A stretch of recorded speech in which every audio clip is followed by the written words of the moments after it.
Hey, how's it going, everybody? It is Josh Thomas here from the Bit Block. Welcome to another discussion video about Nintendo's April 1st Nintendo Direct. I'm, of course, joined by Roger's Base. Who else? I mean, obviously, I'm in every single one of these discussions. It's gotta happen. Why would I pick anyone else to argue about video games with? My God. We are a pretty good foil, though. I loved what you tweeted out earlier today, where it was like, we watched two different directs, and it was my face, like, literally sobbing over Lucas, and then you just, like, looking with this disgruntled smirk. That's real, too. I, like, was filming reaction videos. Oh, as was mine. So. Right. But in this discussion, we are actually going to be talking about the Mario news from this Direct. We've got Mario Kart 8 DLC news and also Mario Maker, and then Roger's gonna go on about some anime bullshit that I don't know. No. Yeah, Stop it right now. This Roger's gonna talk bullshit. about the 40 minutes of anime stuff they showed. No. Shin Megami Tensei. Okay. Yeah. I know. Get Josh, this out of the way. You just start with this so we can end it on a starting, positive note. I am starting with this. I know a lot of your fans are probably going to agree with you email on this. I swear to God, Josh. You don't let me speak, I will slap you across the face. Talk about the anime kids. Oh my God. Alright. Shin Megami Tensei X Fire Emblem, I genuinely thought was canceled. That is a game that has been in development since early January 2013, during that first big Nintendo Direct that we ever got for the Wii U. So I'm honestly blown away that they are still developing this, but as soon as we saw Atlas tweet about it earlier, that was confirmation, basically, that we were going to get an update on it. But when I was looking at the trailer, I honestly could not tell whether or not it was that game or if it was something else, because I didn't even recognize the Fire Emblem characters at this point. There were, I hate to admit it, a bunch of like generic-looking anime characters that were in it that I did not recognize, but that got me excited because I then thought, oh my God, is this a new franchise that Atlas is developing exclusively for Wii U? And that got me ridiculously excited. I was half expecting them to be like, hey guys, just so you know, we've been working on Shin Megami Tensei X Fire Emblem, but as it turns out, game progress was sort of moving in a new direction, and we came up with a new IP. That's what I thought was going to happen from watching that trailer. And then little by little, as they started showing more, and then we could see Lucina, we could see Tiki, we could see some of the other lords from the other Fire Emblem games in it. That got me really excited. And I think the real-life aspects of Shin Megami Tensei, merging that in with the whole marriage system that makes Fire Emblem so good, I could not help but be excited. And if anything, you have to at least admit that graphically, that game looks gorgeous. That game looks really pretty. I don't even remember what it looked like. You're crazy. It's colorful. It's a Josh look. I mean, aside from the anime designs, it is a Josh-looking game. It's colorful. There's bright colors, there's like innovative level design, there were some amazing battle animations. I honestly think this is going to be the game that gets you into Fire Emblem. I really do. I know you're laughing, but I honestly think it will be. The more you see of it, I honestly think it will be. I heard Shin Megami Tensei or whatever, and I got up to go get something to drink. Shin Megami Tensei, boy. Yep, that's all it takes to get me to become disinterested. No, and then actually, while we're on the topic of it still, and I'll try to wrap it up because I know you want to move into the Mario stuff. The new Fire Emblem for 3DS also looks amazing. The idea that you can choose between one of two warring countries, in that basically the warring countries are your difficulties, so you could choose like the passive country for the easier difficulty, and then the like warring struggle country for a more difficult experience. I don't know. It seemed really cool to me. The character designs look on point. The fact that a customizable character is the main character lord for the first time in the series, that is probably something they're going to toss in DLC in 2016 for Smash Brothers. I am almost certain people are going to start requesting that lord character. There's already enough Fire Emblem crap in Smash Brothers. Could you imagine if we got the 4 Fire Emblem characters and then people asked for Roy to be in the game? That's what they're going to do. Roy in the game, and then we get a 6th and it's the lord. That's what they're going to do. Oh my God. That's why Smash Ballet is a terrible idea, and like I originally thought they said Smash Ballet, and that would have been better. Just do that. Smash Ballet would have also been really cool. I would have been down for that. No, but I don't think they'll add 6, but I do think there will be at least one more Fire Emblem character, and if they do add one, and it's sometime next year after we've gotten, you know, Mewtwo and Lucas and Wolf and Popo and Captain Toad and Inkling, I would be okay with them adding the Lord from this game, because they look pretty cool. Yeah. I mean, there was other anime stuff shown, too. I felt like there was 3 hours of anime games shown. What was the other anime stuff that was shown? The only important anime stuff that was shown was Fire Emblem and Shin Megami Fire Emblem. There seemed like there was more. I mean, there might have been like some indie titles that looked anime or something, but there wasn't anything else. On the topic of indie games, I'm just going to throw this out there since we have no other place to say it. Stop putting those in directs. I don't care. I don't care to have like 5 minutes of indie games shown. I really don't care to watch a bunch of indie games. If I did, I'd watch them separately as trailers on Nintendo's YouTube channel. It really kills the moment for me. Like, it's the moment where everybody's like, okay, this is intermission. Yeah, I do kind of agree with you, but at the same time, I do like that they're giving these indies a little time to shine. I just think that they don't need to do the descriptions of the games like they do. They could have very easily just done a montage, like a 1-minute montage of just all of them, and then people go, whoa, that looks cool, what is that? And then they'll go to the YouTube page for Nintendo and then, you know, click the trailer for the indies. I think that might be kind of cool. And there were some cool ones that were scattered in there. Was Eric's game in there? No. Okay, well, it will be eventually, so. Future Direct, you will not be complaining about this. It's so great, because I complain about indie developers, yet I just got done promoting a friend of mine who is an indie developer. Yeah, and on top of that, too, I'm sure in a Future Direct by the end of the year, we're probably going to see Project Ukulele, too, which is the new game by the Banjo-Kazooie team. So I'm sure, like, Can we do a discussion about that, please, sometime? Really soon? Yeah, we'll do one about that soon. But I think both of those games will definitely be in one of these montage things in an eventual Direct, so you can't knock out the indies. And P.S., shout out to Octodad. The game was developed in Chicago at DePaul University. I love to see those guys doing well. Shout outs to you guys. Yeah, that's the other thing about the indie games. Some of those indie games they showed were, like, ancient. Like, Octodad? Really? Isn't that game, like, 3 years old? It's the newest one. It's not like the old one. Oh, I thought it was just like a port of like the old one that's just finally coming to Wii U. I was like, who is gonna want this now? It might be, but it looked like a new one to me. Oh, well, if it's new, then okay, good. But if it's like the same one that they're just finally bringing to Wii U, like, who's the consumer for that? Who is the person that's like, boy, I really want to play Octodad, but I'm gonna wait 5 years until maybe Nintendo gets it? I don't know. Anyways, what are we done with anime stuff? Yeah, let's move on to, the nice and powerful Mario stuff. Let's get hype! Woo! Mario Kart 8 DLC, my god, that Animal Crossing racetrack was just... It reminded me that there are still molecules in my heart that are capable of producing joy. Oh my gosh. When I heard that... Have you heard the full music track that they released on the Nintendo YouTube page? Well, it's in the trailer. No. They released a full 4-minute music track of all the music from all the seasons in a montage track on Nintendo. Go listen to that as soon as we're done. It is It's beautiful. Not the trailer. I heard the trailer. Like the trailer. It played like the da da da da da da da da da da. I know it played that in the trailer, but like they played the full version with the 4 seasons on the Nintendo YouTube page. Go listen to that. I just listened to that and I literally cried tears of joy. I believe it. Yeah.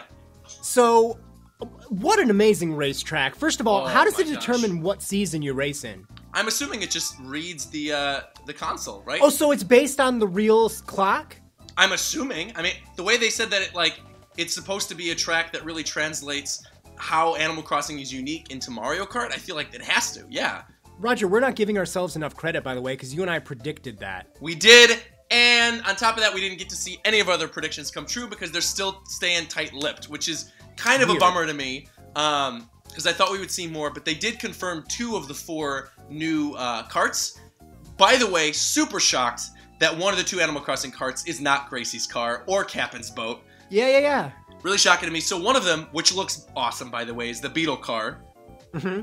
And the second one is like a little Vespa-looking thing that Isabel was riding around on. It looked awesome. Yeah, like a little scootery thing. Yeah, I loved it. There's also wheels, by the way, that come with that car. Did you see them? Yeah, there's little grass wheels that were on the Beetle car. Okay, that's actually really cool. Yeah, they were like in the shape of Animal Crossing grass with the little triangles. That's really cool. I do want to call out something, though, that I noticed. They announced the names of the 2 cups. So one is the Leaf Cup, obviously, the new Leaf Cup. And the other one is the Bell Cup. So it's like the little Cat Mario bell. Oh, maybe one of the new stages that we'll see will be based around Mario 3D World. Ugh. They could do some cool stuff. There were some cool areas. That could be maybe an interesting Mario Kart track. Yeah, for sure. It's just not an interesting video game in and of itself. See, I still disagree with you on that. I do like the game, but I also kind of agree with you that I'd rather have a full 3D Mario as opposed to 3D World. Listen, my hatred for 3D World has nothing to do with hating people that like it. If you like it, great. I'm envious of the fact that you get to like it, but ugh, God, jeez, ugh. And if anything, the soundtrack in that game is phenomenal. So I'm sure that music will translate well to Mario Kart. It'll actually be orchestrated for Mario Kart 8. Yes, it will. So I'm excited about that. So yeah, I mean, oh my gosh. I've watched that trailer, I'm not even joking, maybe like 50 times by now. Oh, same. Easy. Easy 40 so times. Easy. Because I'm Josh and I have to complain about something, I guess. They didn't really adapt the Animal Crossing art style too much to it. I think it looks pretty good. It looks like Animal Crossing characters in Mario Kart. Yeah, I mean, maybe they could have went a little bit more Animal Crossing-y with it. A lot of the textures look realistic, like Mario Kart style, like the palm trees. I liked that. What? I loved that. Yeah, but you can. I mean, it looks great. Don't get me wrong. I'm not nitpicking. I'm just saying this is like. When you see the little alpacas and they're standing and waving at you, I was like, oh, my heart melted. Yeah, it looks great. Some of the stuff, I think they went a little bit too realistic with some of the textures. You bump into the trees and then you drop fruit? Yeah, what is the fruit? Man. Does that like act as a speed boost? Are those like mushrooms when you run into them? I have no idea, but I love that. They should also have it where you knock into it and then like you get a bee power up or something. That'd be sick. And Mr. Resetti is an obstacle that pops out of the ground. It looks so good. The track is perfect. It's perfect. Yeah.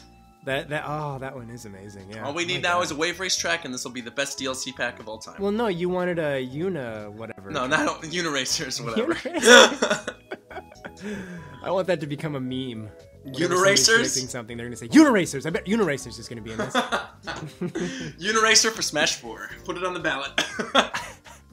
And then the other Mario thing that we need to talk about a little bit here is Mario Maker. It's going to be launching to celebrate the 30th anniversary of Super Mario Brothers.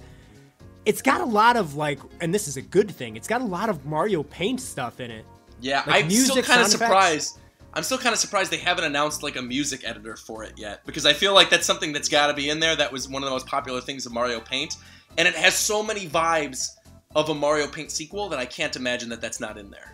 Well, I'm going to break your heart. It was confirmed that that is not a direction they are going in for it. Wait. What? Where was this confirmed? The game's director, I'm sorry, I can't remember who it was, but one of the main guys in charge of Mario said that they're not going to be putting a custom music thing in the game. No way, really? Yeah, he said that something super bums like me out. It goes against their philosophy of what they want to do with the game, and they wanted to keep it purely about customizing levels. Wow. Okay. Which seems no, not okay. I mean, let's not pretend. No, that's okay. I don't mean okay. I don't mean okay like that's okay. I just mean okay like Yeah, that's a little bit of a bummer. It is. What do you think of Mario Maker? I think it looks great. I mean, I can't wait to try out and make my own levels and play other people's levels. I want to play like crazy, difficult, fun, challenging levels. I don't really want to just like randomly go on and see a bunch of like spammy looking levels with like tons of Koopas, like whatever they've been showing. Yeah. I do want to play like really challenging speedrunning levels, and I'm sure people will create those, and that's what I'm most excited for. I noticed the animation when you add a lot of characters, it lowers its frame rate, which I was disappointed in. Like there was a bunch of Koopa Troopas in one of the scenes, and they were animating like way worse than what they would traditionally be animating. What was the like the look of the game when it did that? It was, was it like Super the Mario Wii U? Brothers U. Oh, okay, that's why. Okay, but still, I feel like the Wii U should be able to pull that off. I agree. If it could pull off Xenoblade Chronicles X, it should be able to pull off that. Yeah. So I don't know what went on there. But, I mean, it's the kind of game that's, like, I want to play it, and it's the type of thing that I want to, like, just jump on my couch, sit, in the middle of the night and make something cool and relax. Not necessarily the type of game I'm excited about. Yeah, I'm in agreement with you, which is kind of disappointing because I was really excited for that game when it was first announced. And now my excitement's kind of waning, but I don't necessarily think that's the fault of the game. I just think that there's been like a lot of other cool stuff announced in the meantime, and I still got a backlog of stuff that I got to beat. So, but I will play Mario Maker, and I'll definitely buy it when it comes out. So. Yeah, I think it's just the type of game that you really, once you've seen it, you've seen it. There's really not a lot of stuff that can get you excited about it through a trailer or something. Yeah, it's something you definitely have to try for yourself. So I think this is going to be like their main Mario game this year too. Like Mr. Iwata made it seem like this is going to be what they use to celebrate the 30th anniversary of Super Mario Brothers. It does kind of seem like it, yeah. Which is, I don't know. I think we've kind of been a little Mario'd out, so. Mario'd out. And I think that's a good way to end this discussion. We're Mario'd out. But I do love Mario Kart. Wait, we didn't even talk about the 200cc. Do we have to? Oh my god, it's amazing. How is it amazing to you? It's amazing. It's a whole new speed thing. I don't know. It looks awesome. There you go. It's a whole new speed thing. That's going to be... That pretty much describes it. It looks great. You know, here's the thing that I had with that. Now I'm talking like an idiot. Here's the thing. It's just like... It's late. We've recorded like a bunch of these discussions, and I did reactions. I'm tired. They showed the Animal Crossing thing, and I went nuts, and I was so excited, and I was happy, and I was like, yes. Then Mr. Iwata's like, oh, and there's one other thing we want to talk about with Mario Kart, and I was like, whoa, battle mode, battle mode, battle mode, and then they're just like, 200cc. And I'm like, what the hell? You could actually see this when I did my full direct, like reaction thingy. Yeah. I actually did say that when they did that. When they said, everybody, the course I was going battle mode. This is battle mode. This is a battle mode. That's when Josh is going to be happy. This is battle mode. And then they announced 200cc. And while I would have preferred a battle mode, I was still looking at the optimistic side of it going, this is pretty cool. I'm looking forward to playing even faster courses. Like, the fact that there's 200cc now is going to make the F-Zero course feel like a real F-Zero game, which is awesome to me. You know what else feels like a real F-Zero game? A real F-Zero game. That's true. That's true. But we'll probably not get one for a long time, so how about you just put on your Captain Falcon amiibo, get your little Captain Falcon hat, and play through the Mute City course over and over and over again. Couldn't they have just, like, saved the... Couldn't they have just... How is it that they're sitting there, right? The Mario Kart 8 team is sitting there, and they're like, well, geez, what can we do to improve our game? I mean, let's look at it. Let's make it faster. Let's make more courses. No! How about you make a battle mode? How do they not see that that's the problem? Like, how are they not looking over their game? Because they're clearly doing this. Well, they do know. They do know that battle mode is the problem. But I feel like that's something that would warrant its own full DLC pack, I feel like. I don't necessarily think that'd be something... And they couldn't add it to the one that's in right now unless it was like a free download for everybody. And actually, the 200cc thing is a free download, so I guess I'm kind of contradicting myself. But I think that'll be a paid DLC thing down the line. I do. If it's not, I am so disgusted in Mario Kart 8. While we are on the topic of DLC, though, I didn't get to mention this in the Smash Brothers discussion. I will say this. I am happy that Nintendo is evolving their DLC policy. Now that we're seeing these evergreen titles, things like Smash Brothers and Mario Kart, get real downloadable content throughout the course of the next year and into next year, that's great because these games are games that I will play on a daily basis that I absolutely love, and anything to rejuvenate them with more life, I mean, it excites me. Yeah. So I'm all for it. Mm-hmm. Wait, no. Because you're going to rant about battle mode, and there's one more positive thing I want to talk about. The new amiibo costumes for Mario Kart 8. Oh, yeah, let's talk about those. That Pac-Man helmet is powerful. I wasn't going to buy a Pac-Man amiibo. I'm going to buy a Pac-Man amiibo now, just so I can get that awesome animated Pac-Man helmet. That looks so cool. Why weren't you going to buy a Pac-Man amiibo? I don't know. I probably was going to buy a Pac-Man amiibo. Yeah, what are you talking about? It looks great. It does look great. But I mean, regardless, like, this gives me a reason to be excited for Pac-Man. Like, in a different game other than Smash Brothers. They all look, there's Pac-Man, there was Sonic. Wow, they're putting Sonic in Mario Kart. Sonic anything in Mario Kart blows my mind. Because Pac-Man I can kind of understand, you know, they've made Mario Kart games with Pac-Man in it before. But Sonic has his own racing game. He's got Sonic Sega All-Star Racing or whatever. So the fact they're putting in Sonic hats in Mario Kart 8 is kind of crazy. Yeah, what else was there? There was Villager. Villagers is really weird. It's got like cat ears and... Yeah, Villagers is bizarre. Yeah, that one didn't click with me, oddly enough. What else was there, though? Wario was one. Oh, yeah. Wario's looked pretty great. Yeah, it looks great. Yeah, so some good stuff there. I just collected all the costumes for Mario Kart 8, so I'm excited to get more. Yeah. They're pretty fun. And also, another thing that we predicted came true, multiple costumes for the Villager. Oh, yeah, you can play as the girl Villager. Yeah. Yep. Yeah, that's pretty cool. Pretty cool indeed. So it's almost like there are 3 Animal Crossing characters in this. And Dry Bowser? Well, golly gee, I'm excited. They didn't show him. They didn't show him, but he's in the game, so. Yeah. But battle mode, Roger. Okay. Go on your rant. I'm gonna eat some I already did. bread. I'm done. Oh, you're just reiterating. I mean, I'm upset about it too, but what can you do? When I go to E3 this year, I'm going to track down somebody that works on Mario Kart. And I'm just be like, what are you doing? Like, why? I could just sit. I'm not taking you to the roundtable event. I'll tell you that. No, right we're now. going. That's the question. No, if you're in the roundtable event and they ask a question, you're gonna raise your hand and be like, "Why isn't there a battle mode in Mario Kart?" And then I'm gonna be shunned from every roundtable event from here on out. Why do you imitate me like I'm from California and snotty? Well, no, it's just when you talk about battle mode, you're like that. I don't know. Just battle mode! Damn it, Roger! Battle mode! Anyways, where the hell can they stalk you? I'm pissed off now about battle mode. Rogers Base everywhere. You guys know by this point. You can follow me. Rogers Base on Twitch, Rogers Base on Tumblr, Rogers Base on Twitter, Rogers Base on YouTube. Be sure to subscribe to me, and on top of that, be sure to enter my Xenoblade giveaway. It ends in just a couple days. By the time this video goes up, you'll probably will only have a couple more days to enter, so be sure to get into your entries. I'm giving away a new Nintendo 3DS XL, a copy of Xenoblade Chronicles 3D, and I'm also giving away a Shulk amiibo, so be sure to get all that stuff in, and good luck to you. You left out the I'm really feeling it pun. I'm really feeling it! There you go! Can't talk about Shulk without saying that. Of course not. Thank you for chatting with me, Roger. Anytime. Talk to you guys later. Bye! Bye! I feel a little bit better. Roger. Good. A little bit. Good. Not a lot. Okay, but a little bit. But a little bit. Good.